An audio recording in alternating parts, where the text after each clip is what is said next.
E aí, pessoal, nessa aula eu vou ensinar você a como utilizar o array aqui de forma bem simples para você nunca mais esquecer. Um array nada mais é do que um vetor onde você tem uma estrutura de dados fundamental que você consegue armazenar uma coleção de elementos, né? Esses elementos são armazenados sequencialmente, permitindo acesso via index. Então aqui a gente tem os métodos mais comuns, né? Que é o add, o setArrayElement, o remove index, o clear e o find.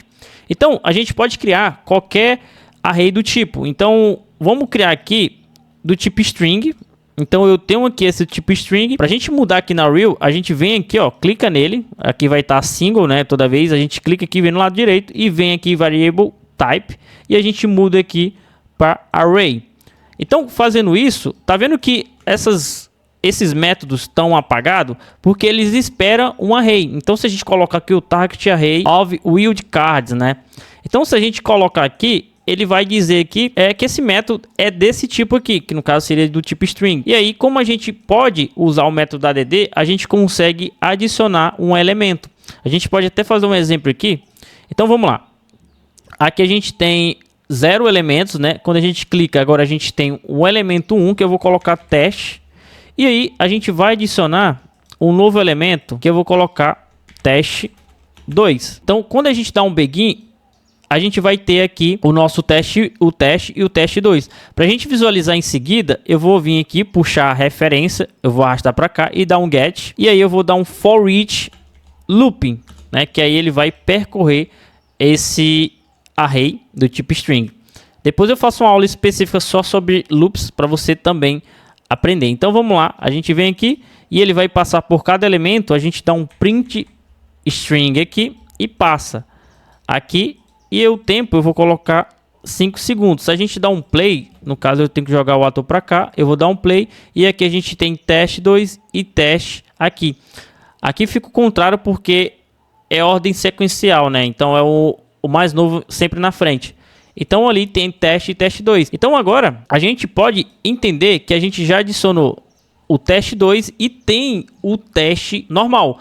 Então a gente pode fazer o seguinte, a gente pode usar o setArrayElement em seguida aqui, ó, depois do add, para a gente entender como ele funciona. Então a gente pode pegar essa referência aqui e jogar para cá também, que ele vai reconhecer o tipo. Então o que funciona o setArrayElement? Ele basicamente ele vai pegar o tipo do array, o alvo que é o array, ele vai pedir o index e o item que ele vai adicionar. E esse sizeToFit, já eu explico para você, mas a gente vai se atentar primeiro aqui.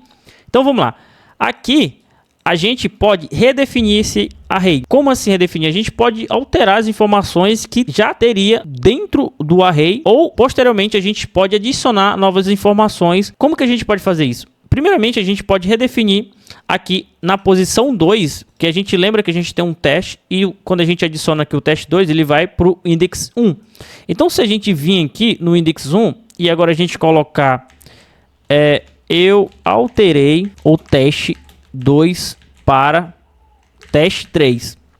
E se a gente vir aqui, agora a gente vai ter não mais o teste 2, mas essa frase aqui completa. Então se a gente compilar e dar um play, agora a gente tem, eu alterei o teste 2 para teste 3. Então, o que é esse sizeToFit? Esse sizeToFit, ele funciona o seguinte, a gente pode sempre esperar que a gente saiba qual é o nosso index para a gente alterar o nosso elemento. Só que muitas vezes a gente não vai saber, né? Não é muito recomendado, mas pode acontecer, que é o seguinte, a gente só tem 2 index dentro do nosso array. Então, eu espero que só tenha esses 2. Então, quando eu marco esse sizeToFit, vamos supor que eu marque aqui e agora eu sei que tem o teste no 0 e agora o teste 2 aqui que eu adicionei. Agora eu quero colocar ele no index 5. Então o que ele vai fazer? Ele vai pegar os 2 que já tem e ele vai ver que tem um index 5 e o resto não tem entre esse intervalo. Então o que ele vai fazer? Ele vai preencher com vazio. Então ele vai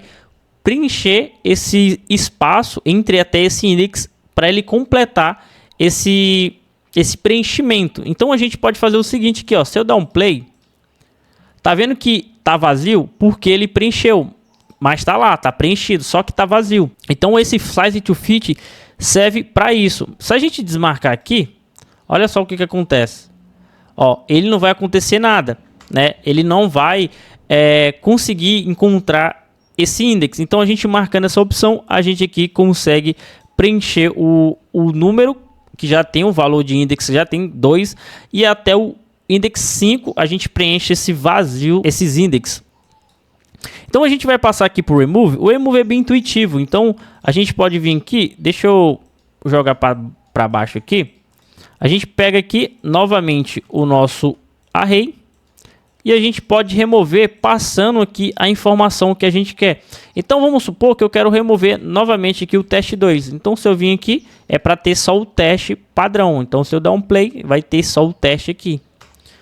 Aqui o index, diferente desse aqui que a gente passa o nome específico, a gente pode passar apenas o index que a gente quer excluir. Então eu vou deixar só o teste2 e vou excluir o index 0, que é o primeiro. Então vai ter só apenas o teste2. E tá aqui o teste2. E aí, aqui a gente também tem o clear, que basicamente o clear, o que ele vai fazer? Ele vai limpar o nosso array. E aí não vai mostrar nada aqui, ó. Vai ficar vazio, ó. Que ele limpou o nosso array. E por último, a gente tem o nosso find, que o find basicamente é como se fosse um remove, né? Na questão de você procurar informação aqui e ele vai retornar o index, que no caso seria aqui a posição do elemento onde está o nosso array. Então vamos colocar aqui no teste que ele vai dizer que é 0. Se eu vir aqui, eu vou botar mais o for each, então se eu vir aqui ele vai dizer que é 0, ó, que é a posição de o teste. E se eu disser que é teste2, ele vai dizer que é 1. Então, basicamente, aqui é o conceito bem básico de utilizar o array. Claro que aqui a gente está usando um string, mas muita gente quer utilizar uma estrutura onde a gente vai conter informações, tanto de uma imagem, de uma quantidade do item, o nome do item, descrição. Então, segue também essa questão aqui, principalmente para o set array element, né, que a gente tem aqui.